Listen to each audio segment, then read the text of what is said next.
नमस्कार दोस्तों आज हम बात करने वाले हैं टेंस चार्ट के बारे में। दोस्तों कई लोगों का ऐसा मानना है कि अगर हमें टेंस आ जाए तो हमें इंग्लिश आ जाएगी। तो मैं आज आपको बताऊंगा कि आप टेंस चार्ट की हेल्प से आप कैसे सेंटेंस बना सकते हैं। दोस्तों 5 मिनट में आपको पूरा चार्ट समझा दूंगा।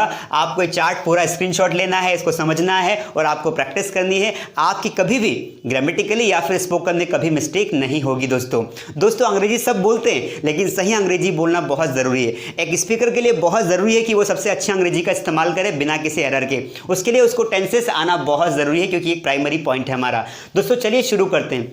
दोस्तों आपको क्या करना है, सबसे पहले ये वाला चार्ट याद कर लेना है। आपको पता है टेंसेस 3 प्रकार के होते हैं। पहला होता है प्रेजेंट, पास्ट और फ्यूचर। प्रेजेंट में जो है 4 प्रकार के पार्ट होते हैं, जिनको हम बोलते हैं इंडेफिनिट, कॉन्टिन्यूअस, परफेक्ट और पीसी का मतलब होता है परफेक्ट कंटिन्यूअस। अब आपको पता है दोस्तों कि यही 4 टाइप पास्ट के भी होते हैं और फ्यूचर के भी होते हैं। बस सिर्फ डिफरेंस होता है हेल्पिंग वर्ब का। आपको ध्यान रखना है कि प्रेजेंट की 4 हेल्पिंग वर्ब कौन सी है, पास्ट की 4 हेल्पिंग वर्ब कौन सी है और फ्यूचर की 4 हेल्पिंग वर्ब कौन सी है। तो प्रेजेंट की कौन कौन सी है, तो प्रेजेंट में हम डू डस, प्रेजेंट इंडेफिनिट की, कंटिन्यूअस की इज एम आर, परफेक्ट की हैज हैव और परफेक्ट कंटिन्यूअस की हैज हैव बीन। उसी प्रकार पास्ट की डिड, वाज वर, हैड और हैड बीन और फ्यूचर की विल बी, विल हैव और विल हैव बीन। आपको पता है कि यहाँ पर शेल का इस्तेमाल नहीं करते हैं, क्योंकि शेल को हमने मॉडल्स में ऑक्सिलरी वर्ब में पहुंचा दिया है, क्योंकि शेल फ्यूचर में पॉसिबिलिटी को शो करता है और हमें चाहिए सर्टेनिटी। तो विल जो है वो आई और वी के साथ, उसके अलावा सबके साथ विल का प्रयोग करते हैं। शेल का प्रयोग आजकल नहीं किया जाता है, पुरानी इंग्लिश में होता है।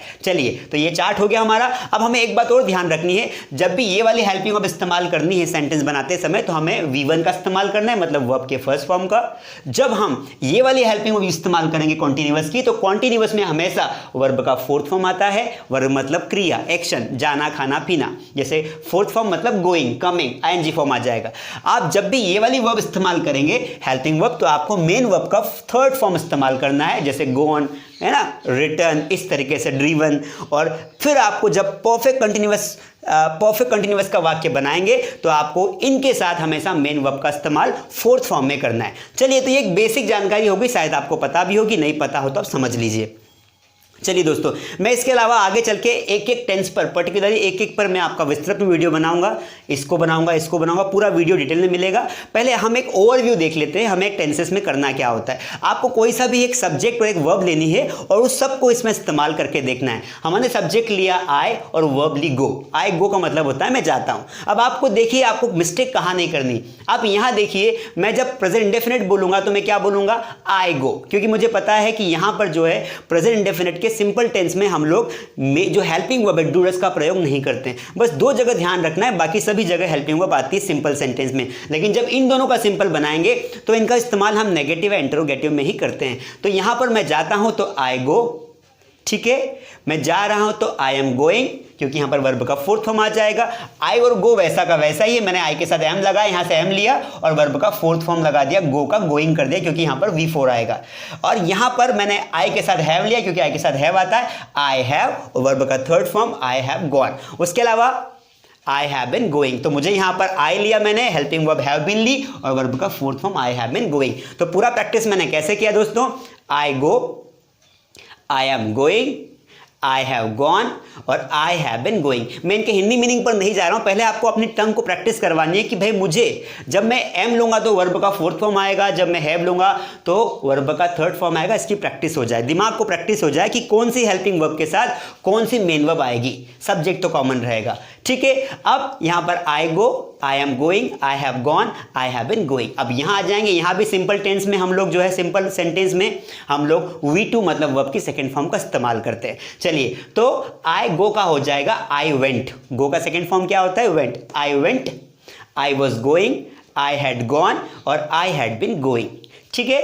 I will go, I will be going, जैसे मैंने विल बी बोला तो विल बी गोइंग हो गया। यहां पर क्या था, आई विल गो, विल के साथ दिमाग क्या बोल रहा है, गो, क्योंकि मुझे पता है कि यहां पर V1 लगाना, इनके सब के साथ V1 लगाना, इसको छोड़ के, ठीक है। और यहां पर जो है विल बी के साथ वर्ब का फोर्थ फॉर्म, देखिए ध्यान से, यहां पर वर्ब का फोर्थ फॉर्म लगाना है। तो मैंने क्या कर दिया, यहां पर V4 लगा दिया, I will be going, I will have gone और I will have been going. तो मैं दिमाग को कैसे ट्रेन कर रहा हूं, सबसे पहले आपको चार्ट लर्न करने के बाद आपको पता होना चाहिए कि कौन सी हेल्पिंग वर्ब के साथ कौन सा जो है मेन वर्ब आएगा, जिससे आप कभी गलत नहीं बोलोगे। अब इसकी हिंदी मीनिंग की बात करें तो हिंदी मीनिंग हमें पता पता है कि यहाँ पर सिंपल है तो जाता हूँ आता है, यहाँ पर जा रहा हूँ आता है, यहाँ पर जा चुका हूँ आता है, यहाँ पर कुछ समय से जा रहा हूँ आएगा। तो ये पुरानी बातें हो गई, आप इनको चाहें तो याद कर भी सकते हैं, वरना ऐसा कोई इशू नहीं।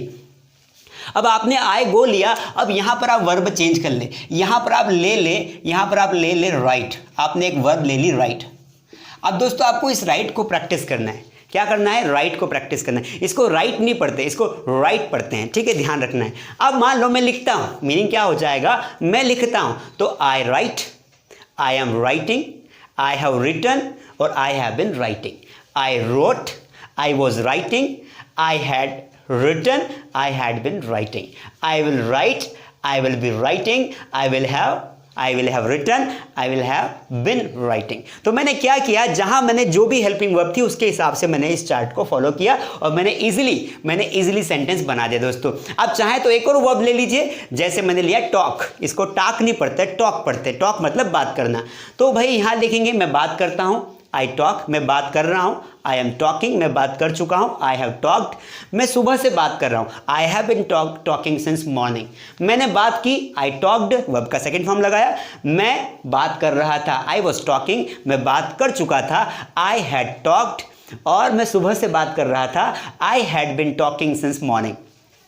मैं बात करूंगा, आई विल टॉक, मैं बात कर रहा हूँगा, आई विल बी टॉकिंग, मैं बात कर चुका हूँगा, आई विल हैव टॉक्ड, और मैं सुबह से बात कर रहा हूँगा, I will have been talking since morning. इसी प्रकार दोस्तों अब जितने भी सेंटेंसेस है आप इजीली ले सकते हैं। अब एक बार आपको चार्ट याद हो गया तो फिर आप क्या करिए दोस्तों, आप इस चार्ट को लर्न करने के बाद ऐसे मन से प्रैक्टिस करिए, मतलब खुद से प्रैक्टिस करिए। आप कोई सा भी एक वाक्य ले लीजिए, जैसे आप लेंगे आई स्पीक, मैं बोलता हूँ, तो सिंपल में आ जाए, पहले प्रेजेंट का प्रैक्टिस करेंगे, फिर पास्ट का, फिर फ्यूचर का। चलिए शुरू करते हैं।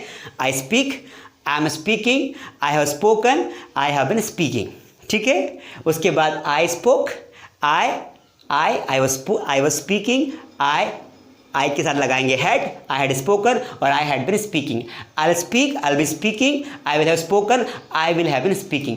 दोस्तों इस प्रकार आप बहुत सारी ले सकते हैं, बस आपको थोड़ा सा प्रैक्टिस आराम से करनी है, जल्दीबाजी नहीं करनी। दोस्तों उम्मीद करता हूं कि आपको ये चार्ट पसंद आया होगा। अगर आप ऐसे ही बेसिक से इंग्लिश पढ़ना चाहते हैं, हमारे चैनल को जरूर सब्सक्राइब करें, वीडियो को लाइक करें और बाकी सारे वीडियोज़ भी देखें, आपके लिए बहुत सारी अच्छी चीज़ें हमने बना रखी है। अब मैं इसके सारा जो टेंस चार्ट मैंने बनाया है, आगे चलकर मैं एक एक टेंस पे, प्रेजेंट पे, फ्यूचर पे, पास्ट पे, सभी पे डिटेल्ड वीडियो बनाऊंगा। अगर आप इंग्लिश सीखना चाहते हैं तो आप उन वीडियोस को जरूर देखें। आपने इतना समय दिया इसके लिए थैंक यू सो मच।